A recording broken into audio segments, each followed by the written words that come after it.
Good morning student.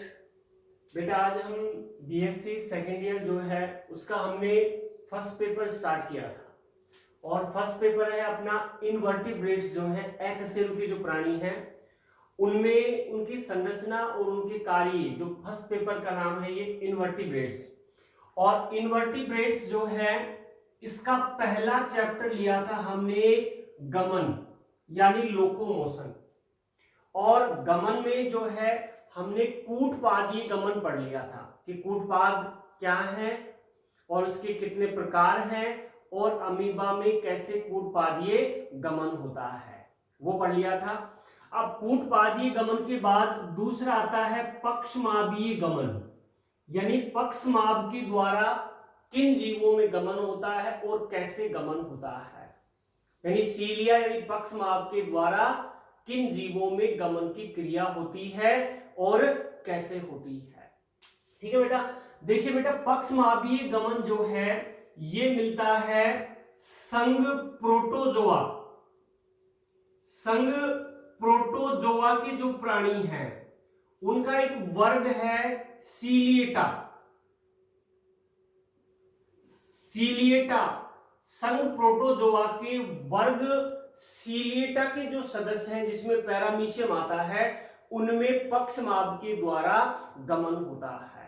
संघ protozoa के वर्ग सीलिएटा के प्राणियों में पक्षमाभ के द्वारा गमन की क्रिया होती है। अब बात या हम यहां करते हैं पक्षमाभ की कि पक्षमाभ या सीलिया क्या है। पक्षमाभ या सीलिया जो है उसकी संरचना कैसी होती है। देखिए बेटा पक्षमाभ जो है इसकी संरचना बैलगाड़ी जो है उसके पहिए के समान होती है। पक्षमाभ की जो संरचना है वो बैलगाड़ी के पहिए के समान होती है जिसमें 9 द्विक तंतु जो हैं ये परिधि की ओर पाए जाते हैं और 2 तंतु जो हैं ये मध्य में स्थित होते हैं और इसी कारण इस संरचना को 9+2 संरचना कहा जाता है।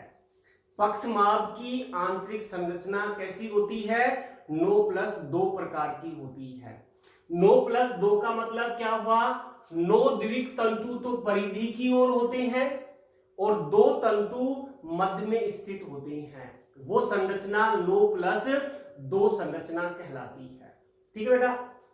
अब देखिए पक्षमाभ जो है इसमें जो 9 परिधीय तंतु होते हैं, 9 परिधीय जो तंतु होते हैं इनका व्यास जो है ये 360 एंगस्ट्रोम होता है। ये जो 9 परिधीय तंतु हैं इनका एक का व्यास कितना है? 960 एंगस्ट्रोम होता है। जो उपतंतु ए और उपतंतु बी में विभक्त होते हैं। ये जो 9 परिधीय तंतु हैं जिनका व्यास 360 एंगस्ट्रोम है, ठीक है, और इन प्रत्येक द्विक तंतु जो है वो उपतंतु ए और उपतंतु बी जो है उसमें विभाजित होता है। ठीक है। दूसरा जो मध्य में या केंद्र में जो तंतु उपस्थित होते हैं उनका व्यास जो है वो 150 एंगस्ट्रोम होता है। उनका व्यास कितना है? 150 एंगस्ट्रोम होता है, जिन्हें C1 व C2 से निरूपित किया जाता है। मध्य में जो तंतु हैं उनका व्यास 150 एंगस्ट्रोम है, जिन्हें C1 व C2 से निरूपित किया जाता है। ठीक है बेटा। अब देखिए परिधीय जो तंतु हैं और केंद्रीय तंतु हैं।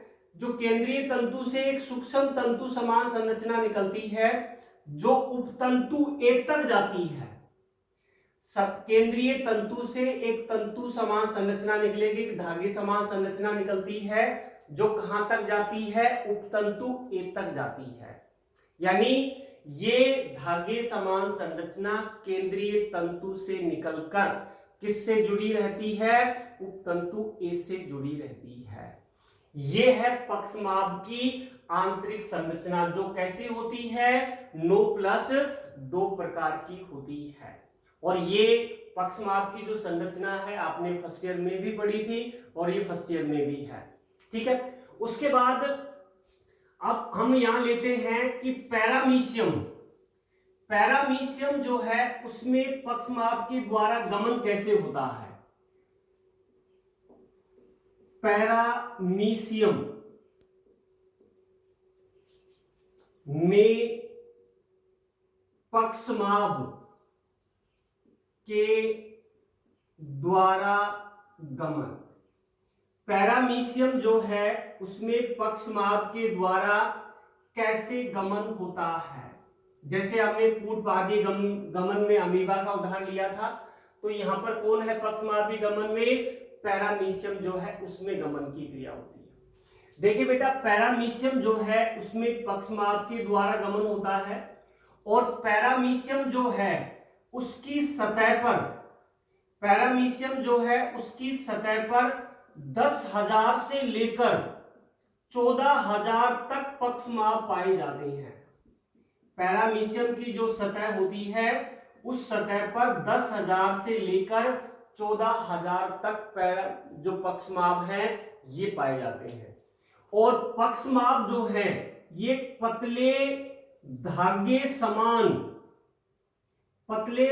समान संरचना होती है। जो पैरामीशियम पर की सतह पर जो पक्षमाप पाए जा रहे हैं जिनकी संख्या 10,000 से लेकर 14,000 तक होती है, ये पतले धागे समान संरचना होती है। और पैरामीशियम के जो पक्षमाप हैं ये 10 से लेकर 14 माइक्रोन मीटर लंबे होते हैं। इनकी लंबाई कितनी है? 10 से लेकर 14 माइक्रोन मीटर ये लंबे होते हैं। संख्या कितनी है? 10,000 से लेकर 14,000 तक होती है। ठीक है, और पैरामीशियम जो है ये पक्षमाप की सहायता से 1500 माइक्रोन मीटर प्रति सेकंड से गति करता है। पैरामीशियम जो है ये पक्षमाप की सहायता से 1500 माइक्रोन मीटर प्रति सेकंड से गति करता है पैरामीशियम। ठीक है, और पैरामीशियम जो है इसके पक्षमाप जो है ये लोलक यानी पेंडुलम जो है उसकी भांति गति करते हैं। जैसे घड़ी का पेंडुलम होता है उसी तरह इसके पक्षमाप गति करते हैं। और एक चक्र पूरा करने में पक्षमाप 2 स्ट्रोक पूर्ण करता है। पक्षमाप जो है एक चक्र पूरा करने में कितने स्ट्रोक लगाता है? 2 स्ट्रोक लगाता है। जैसे पेंडुलम जो है वो भी एक चक्र पूरा करने में 2 स्ट्रोक पूर्ण करता है, उसी तरह पक्षमाप भी एक चक्र पूरा करने में 2 स्ट्रोक पूर्ण करता है। अब वो 2 स्ट्रोक कौन से हैं वो देखिए, जिसमें पहला स्ट्रोक आता है प्रभावी स्ट्रोक, जिसमें नंबर 1 पर है प्रभावी स्ट्रोक। समझना बेटा एक बार, देखिए ये पैरामीशियम की एक सतह है, हमने ये ली है और ये इसका पक्षमाप है, एक ही पक्षमाप ले रहे हम। और पैरामीशियम में जब प्रभावी स्ट्रोक होता है तो प्रभावी स्ट्रोक हमेशा तीव्र होता है। प्रभावी स्ट्रोक हमेशा क्या होगा?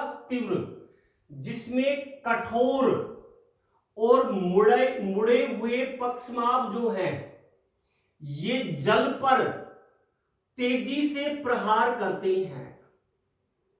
जल पर क्या करते हैं? तेजी से प्रहार करते हैं। जैसे पतवार होती है उसकी भांति ये जल की सतह पर तेजी से प्रहार करते हैं।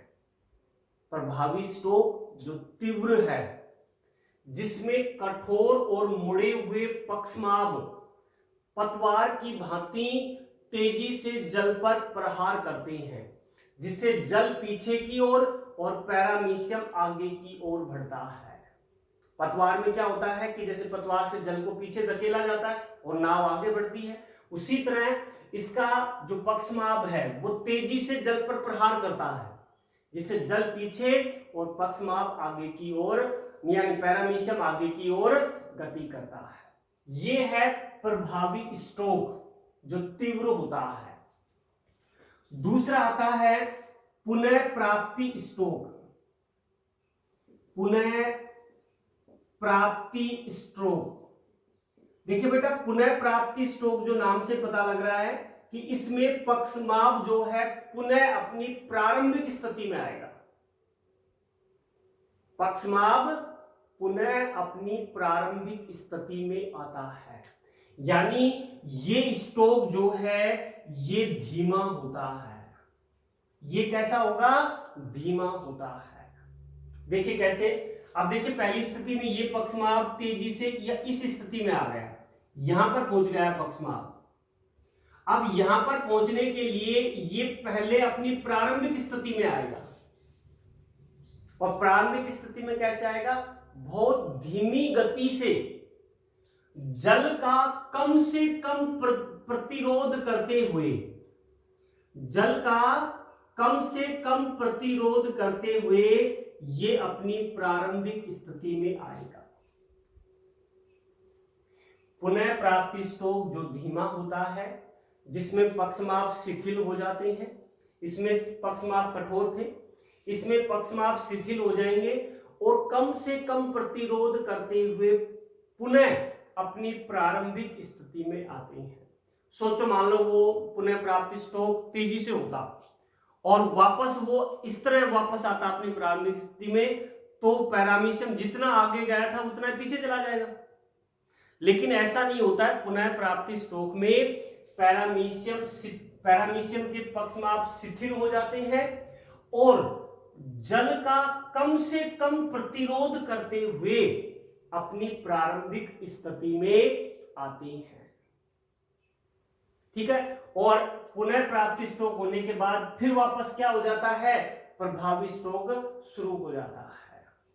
कहने का मतलब प्रभावी स्ट्रोक यूं तेजी से होगा और पुनः प्राप्ति स्ट्रोक धीरे धीरे धीरे वापस अपनी प्रारंभिक स्थिति में आएगा और फिर पुनः प्राप्ति जो प्रभावी स्ट्रोक है वो पूर्ण होगा।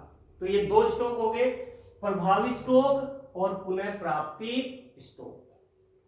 उसके बाद देखिए बेटा कि पैरामीशियम जो है ये कभी भी सीधी रेखा में गति नहीं करता है, सीधा गति नहीं करता है पैरामीशियम। वो बंदूक से निकली हुई गोली की भांति अपने अक्ष के बाईं ओर चक्कर लगाता हुआ गति करता है। अपने अक्ष के बाईं ओर चक्र गति करता हुआ आगे की ओर बढ़ता है, और उसका कारण है कि पैरामीशियम के सभी पक्षमाप एक साथ गति नहीं करते हैं। अगर वो एक साथ गति करते तो पैरामीशियम सीधे यूं आगे की ओर बढ़ता, लेकिन सभी पक्षमाप एक साथ गति नहीं करते हैं, जिसे अनुबद्ध लय गति कहा जाता है। अनुबद्ध लय गति कहा जाता है, जिसमें वो क्रम अनुसार गति करते हैं। एक में हो गया, फिर दूसरे में, फिर तीसरे में, ऐसे वो उसमें गति होती है, जिसके कारण वो अपने अक्ष के बाईं ओर चक्कर लगाकर गति करता है। ये है पैरामीशियम में पक्षमाप के द्वारा गति। दो प्रकार से होगी, प्रभावी स्ट्रोक और पुनः प्राप्ति स्ट्रोक।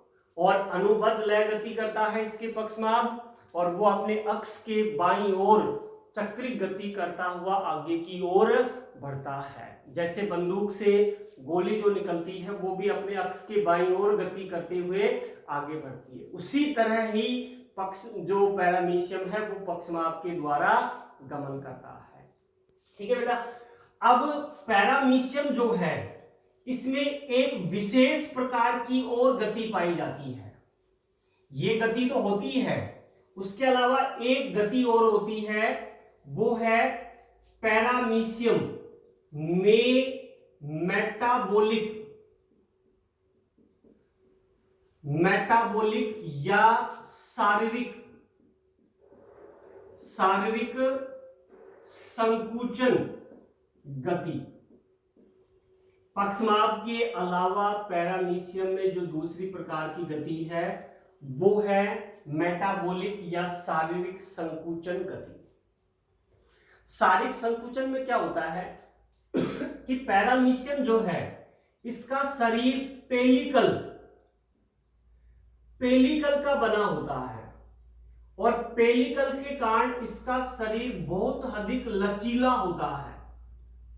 पैरामीशियम का शरीर पेलिकल के कारण बहुत अधिक लचीला होता है, जिसके कारण पैरामीशियम अपने शरीर से भी सूक्ष्म आकार के छिद्रों से, जैसे मान लो ये कोई आधार है, ये आधार है और इस आधार में एक सूक्ष्म छिद्र है, ठीक है।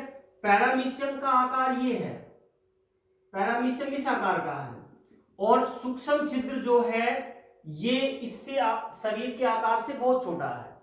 तो पैरामीशियम अपने शरीर को संकुचित करके, अपने शरीर को क्या कर देता है, संकुचित करके अपने से सूक्ष्म आकार के छिद्रों में आसानी से निकल जाता है और बाद में पुनः अपना प्रारंभिक आकार ग्रहण कर लेता है। ऐसी गति जो शारीरिक संकुचन के कारण होती है, जिसमें वो अपने शरीर को संकुचित करके अपने आकार से सूक्ष्म, अपने आकार से बहुत छोटे जो छिद्र हैं उनमें भी वो आसानी से निकल जाता है, अपने शरीर को संकुचित कर लेता है और छिद्र में निकलने के बाद पुनः अपना प्रारंभिक आकार ग्रहण कर लेता है।